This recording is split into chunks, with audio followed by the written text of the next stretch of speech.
EMS TV के सभी दर्शकों को सनत जैन का सादर नमस्कार। लोकसभा चुनाव की मतगणना पूरी हो चुकी, परिणाम सामने आ गए, लेकिन सरकार बनने को लेकर तरह तरह की बाधाएं अभी भी सामने देखने को मिल रही हैं। एनडीए गठबंधन के पास स्पष्ट बहुमत है, स्पष्ट बहुमत से बहुत सारी सीटें ज़्यादा हैं,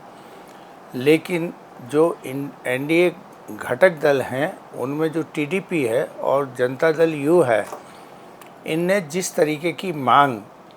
प्रधानमंत्री नरेंद्र मोदी से की है वह अपने आप में बड़ी अनूठी है। टीडीपी ने कहा है कि हमें लोकसभा अध्यक्ष का पद चाहिए है, बिना इसके हम समर्थन देने के लिए तैयार नहीं हैं। उसके साथ उन्होंने 5 मंत्री पद भी मांग लिए हैं और इसमें ऐसे महत्वपूर्ण विभाग मांगे हैं जिनको दे पाना शायद प्रधानमंत्री नरेंद्र मोदी के लिए संभव नहीं होगा। फिर भी उनको ये आश्वासन नरेंद्र मोदी द्वारा दिया जा रहा है कि ठीक है, हम आपकी मांग पर विचार कर रहे हैं, और उनसे कल समर्थन पत्र ले भी लिया है। और इसी तरीके से जदयू ने भी रेलवे और कई महत्वपूर्ण मंत्रालय मांगते हुए समर्थन देने की बात तो कर ली है, समर्थन पत्र दे दिया है, लेकिन शर्तों के साथ समर्थन दिया है। अब ये शर्तें एनडीए गठबंधन के जो मुख्य दल हैं, जिनके पास सबसे ज़्यादा सीटें हैं, वो ऐसी शर्तें क्यों लगा रहे हैं? बात इस रूप में सामने आ रही है कि भारतीय जनता पार्टी ने अभी तक जिन लोगों को समर्थन दिया है वो पिछले कई दशकों से समर्थन देते चले आ रहे थे, लेकिन पिछले 10 वर्षों में जब से प्रधानमंत्री नरेंद्र मोदी बने हैं और अमित शाह जी एक चाणक्य की भूमिका में हैं भाजपा की, तो उन्होंने सभी पुराने सहयोगियों को एक एक करके ख़त्म कर दिया है। और खुद जेपी नड्डा साहब ने बिहार में ये कहा था कि अब क्षेत्रीय दलों की उपयोगिता ख़त्म हो गई है और राष्ट्रीय दल ही अब भारत में शासन करेंगे, और एक चुनाव और एक राष्ट्रीय स्तर पर 1 इलेक्शन वाला जो कंसेप्ट था, उसमें जो प्रधानमंत्री नरेंद्र मोदी की राष्ट्रीय स्तर पर एक छवि बनाई गई थी, उसको लेकर ये कहा जा रहा था कि अब पूरे राष्ट्र में नेताओं के नाम पर या राष्ट्रीय पार्टियों के द्वारा चुनाव होंगे और इसमें क्षेत्रीय दलों का कोई कामकाज नहीं रहेगा। पिछले 10 साल में जिस तरीके की शासन व्यवस्था स्पष्ट बहुमत में प्रधानमंत्री नरेंद्र मोदी और अमित शाह की जोड़ी ने की है, उसके राजनीतिक प्रभाव अब देखने को मिल रहे हैं। जब भारतीय जनता पार्टी को स्पष्ट बहुमत नहीं मिला है, तो ये जो सहयोगी दल हैं ये तरह तरह की शर्त लगा रहे हैं। अब जितने भी राजनीतिक दल हैं उनका ये मानना है कि ये 3 महीने 4 महीने के अंदर किसी भी तरीके से पार्टी के सांसदों को तोड़कर भाजपा में सदस्यता दिलाकर और अपना स्पष्ट बहुमत प्राप्त कर लेंगे, और उसके बाद फिर वही दादागिरी शुरू होगी जो 2014 से 2024 के बीच में देखी गई है। तो उसको लेकर इस बार राजनीतिक दल अपनी प्रतिक्रिया तरह तरह से दे रहे हैं, चाहे वो एनडीए के घटक दल हों, चाहे इंडिया गठबंधन के घटक दल हों। कोई भी आदमी भारतीय जनता पार्टी में जाना नहीं चाहता है। वो कितने भी प्रलोभन दे रहे हैं, लेकिन उस प्रलोभन में फंसना नहीं चाहता है। अब यहाँ पर राजनीतिक हलकों में ये बात भी आने लगी है कि एक बार शिव भगवान ने भस्मासुर को ये वरदान दिया था कि तुम जिसके सिर पे हाथ रखोगे और वो भस्म हो जाएगा, और उसके द्वारा उसने अपने दुश्मनों को बहुत तेज़ी के साथ नाश किया। और फिर उसे लगा कि शायद शिव भगवान हमें नाश ना कर दें, तो इसलिए वो शिव भगवान के ऊपर भी अपना हाथ रखने के लिए बढ़ा और शिव भगवान को भागकर अपनी जान बचानी पड़ी। लगभग यही छवि इस बार जितने भी अन्य क्षेत्रीय दल हैं या अन्य राजनीतिक दल हैं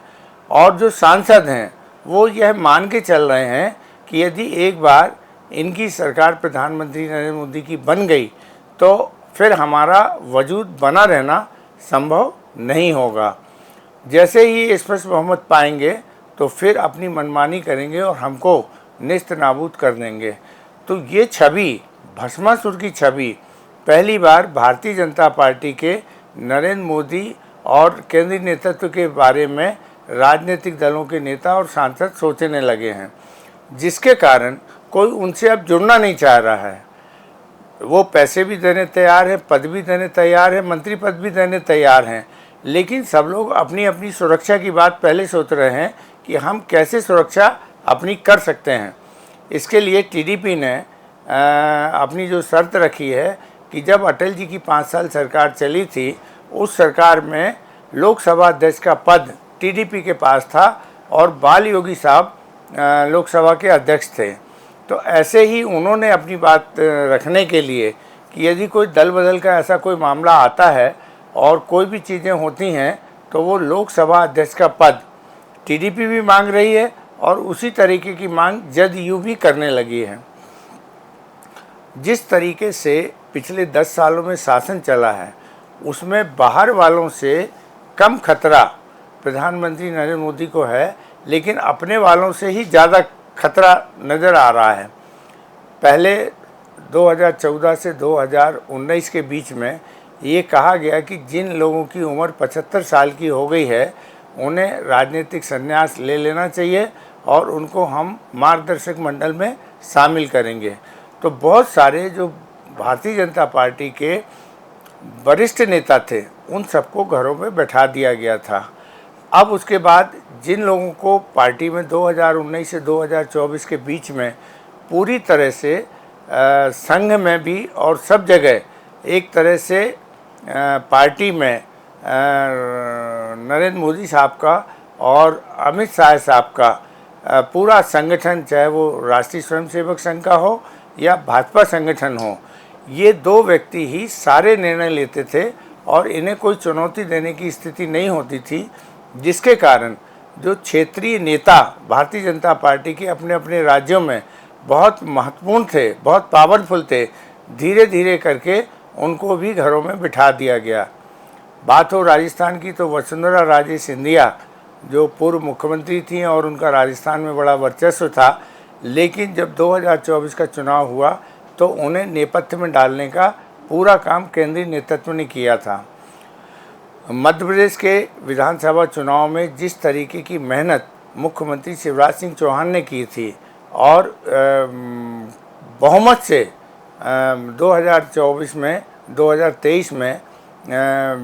भाजपा की सरकार मध्य प्रदेश में बनी, उसके बाद भी उन्हें मुख्यमंत्री नहीं बनाया गया, उनके स्थान पर मोहन यादव जी को मुख्यमंत्री बनाया गया।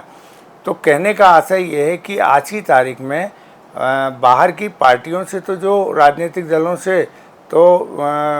तकलीफ़ हो ही रही है, लेकिन पार्टी के अंदर भी एक धड़ा बन गया है जो ये नहीं चाहता है कि प्रधानमंत्री नरेंद्र मोदी तीसरी बार शपथ लें और आगे चल के हमें और हमारे राजनीतिक भविष्य इसी तरीके से ख़राब हो जाएं जैसे कि पहले 10 सालों में हुए हैं। अब बात यहाँ यह भी चल रही है कि राष्ट्रीय स्वयंसेवक संघ चाहता है कि कोई दूसरा नेता प्रधानमंत्री पद की शपथ ले, लेकिन इस बात के कोई संकेत अभी तक ना तो आरएसएस ने दिए हैं और ना भाजपा संसदीय दल की बैठक हुई है, ना नेता पद का चुनाव हुआ है। यह कहा जा रहा है कि अपने आप भारतीय जनता पार्टी के जो राष्ट्रीय अध्यक्ष थे जेपी नड्डा साहब, उन्होंने नरेंद्र मोदी का नाम आगे करते हुए और 8 तारीख शपथ लिए जाने की बात भी कह दी थी और एक उत्सव मनाया गया। इससे राष्ट्रीय स्वयंसेवक संघ के जो पदाधिकारी हैं वो असहमत हैं और कल संसदीय दल की बैठक दिल्ली में होने जा रही है। तो सबसे बड़ी पार्टी के अंदर हो या पार्टी के बाहर हो, ये जो नरेंद्र मोदी और अमित शाह को लेकर जो विसंगति सामने आई है कि ये दोनों नेता अपनी मनमानी करते हैं और किसी की बात नहीं मानते हैं, जिसके कारण भाजपा और संघ इस लेवल पे आके खड़ी हो गई है कि आगे इसका वजूद बना रहेगा या नहीं बना रहेगा। अरविंद केजरीवाल जो दिल्ली के मुख्यमंत्री हैं, जब वो अंतरिम जमानत में बाहर आए थे तो उन्होंने दो बातें बड़ी महत्वपूर्ण कही थी कि अगले साल प्रधानमंत्री नरेंद्र मोदी 75 साल के हो जाएंगे, तो उसके बाद आप लोग जो वोट कर रहे हैं वो अमित शाह जी के लिए कर रहे हैं। ऐसा कहकर जो काम अभी तक भाजपा करती रही है वही काम अरविंद केजरीवाल ने किया कि उसने भाजपा के अंदर ही अंदर एक लड़ाई कराने का बात शुरू कर दी थी। दूसरा, उन्होंने ये कहा था कि जैसे ही लोकसभा के चुनाव होंगे उसके बाद उत्तर प्रदेश के मुख्यमंत्री योगी आदित्यनाथ को बदला जाएगा, क्योंकि प्रधानमंत्री नरेंद्र मोदी और अमित शाह उनको अपने लिए खतरा मानते हैं। उत्तर प्रदेश में जिस तरीके से भाजपा की हार हुई है उसका ठीकरा भी निश्चित रूप से योगी आदित्यनाथ के सिर पे फोड़ा जाएगा, और वो कितने दिन मुख्यमंत्री बने रहेंगे इस बात की भी कोई संभावना नहीं रह गई है। ऐसी स्थिति में भारतीय जनता पार्टी के अंदर भी और भारतीय जनता पार्टी के बाहर जो राजनीतिक दल हैं वो भी इतना भय उनमें व्याप्त हो गया है कि वो ये मानने लगे हैं कि नरेंद्र मोदी, जिनको अभी किसी भी तरीके से अपने साथ ले लेंगे, लेकिन जैसे ये लोगों को पैसा खरीद के पद दे के और अपने पास लाएंगे और उन्हें ऐसी परिस्थितियां पैदा करेंगे कि वो भारतीय जनता पार्टी में शामिल हो जाएं, और जिस दिन इन्हें पूर्ण बहुमत मिलेगा उस दिन ये उसी तरीके से शासन करेंगे जैसे 2014 से 2024 के बीच में किया गया है। तो अब एक भस्मासुर की इमेज राजनीतिक दलों द्वारा या राजनेताओं द्वारा जो बनाई जा रही है, जो बात उन लोगों द्वारा राजनीतिक हलकों में कही जा रही है कि इन दोनों आदमियों से जीतना बड़ा मुश्किल है, और तीसरी बार यदि ये सत्ता में आ गए फिर इन पर नियंत्रण कर पाना मुश्किल है। अब देखना ये है कि कल भारतीय जनता पार्टी संसदीय दल की बैठक होनी है, सभी राजनीतिक दलों को अपना अपना नेता चुनना पड़ेगा, उसके बाद ये समर्थन पत्र तैयार करेंगे और इसकी सूचना राष्ट्रपति को देंगे, और फिर वो शपथ ग्रहण के लिए लोगों को बुला सकती हैं जिनके पास समर्थन होगा। निश्चित रूप से सबसे बड़ा बहुमत भारतीय जनता पार्टी के पास है, और ये माना जा रहा है कि राष्ट्रपति द्रौपदी मुर्मू उन्हें प्रधानमंत्री पद की शपथ के लिए आमंत्रित कर सकती हैं। पहले जो 8 तारीख निर्धारित की गई थी, अब उसको बढ़ाकर 9 तारीख करने की बात की जा रही है, लेकिन ये तब होगा जब राष्ट्रपति शपथ ग्रहण के लिए आमंत्रित कर लें। तो ये कल सारे इंडिया गठबंधन हो या एनडीए गठबंधन हो, सरकार बनाने का दावा ये कल जब संसदीय दल का नेता चुन जाएगा उसके बाद ये राष्ट्रपति से करेंगे और शपथ ग्रहण की तारीख तय होगी। लेकिन इस पूरे राजनीतिक घटना चक्र में जो बार बार भस्मासुर की बात आ रही है वो राजनीतिक हलकों में बड़ी तेज़ी के साथ यहाँ से वहाँ भाग रही है, और इस बार कहा जा रहा है कि लोकसभा अध्यक्ष का पद ऐसे व्यक्ति को दिया जाए जो कम से कम इनके प्रभाव क्षेत्र में ना हो और वो निष्पक्ष तरीके से अपना काम कर पाए। तो उसको लेकर टीडीपी ने जो शुरुआत की थी, अब उसी रास्ते पे जनता दल भी बढ़ गई है, और एनडीए मतलब गठबंधन के साथ साथ इंडिया गठबंधन भी यदि कहीं कोई सहमति नहीं बनी किसी नाम पे, तो अध्यक्ष पद को लेकर जो चुनाव होगा लोकसभा के अंदर, तो उसमें अब विपक्ष के पास भी इतना बहुमत है कि वो यदि सत्ता पक्ष की ओर से कोई विद्रोह होगा तो मन की आवाज़ पे यदि अध्यक्ष का चुनाव हुआ तो अध्यक्ष का चुनाव भी कहीं ना कहीं कोई रंग ला सकता है। तो ये जो भारतीय जनता पार्टी की अभी पहली बार जो इमेज बनी है कि उन्होंने अकाली दल ख़त्म कर दिया, उन्होंने उद्धव ठाकरे की शिवसेना को ख़त्म कर दिया, उन्होंने बीजू जनता दल को इतने साल मतलब 10 साल उन्होंने उनको सपोर्ट किया और बड़े भाई छोटे भाई का संबंध था, लेकिन अब उड़ीसा में पूरी भारतीय जनता पार्टी ने की वहाँ राज्य सरकार बन रही है, सांसद भी वहाँ से भारतीय जनता पार्टी को सबसे ज़्यादा चुने गए हैं, और भारतीय जनता पार्टी ने जिन जिन का साथ लिया उन्हीं को सबसे पहले निपटाने का काम किया है। तो इसलिए बार बार भस्मासुर की बात हो रही है। अब इसमें भस्मासुर कौन है, किसको वरदान मिला हुआ, किसको नहीं मिला, ये तो आपस में चर्चा का विषय है, तरह तरह से चर्चाएं होती हैं। लेकिन शिव भगवान और भस्मासुर इस 2024 के लोकसभा चुनाव परिणाम के बाद बड़ी तेज़ी के साथ चर्चाओं में आए हैं और यह पौराणिक किंवदंती जो है अब लोगों की ज़बान पे आती चली जा रही है। सादर धन्यवाद।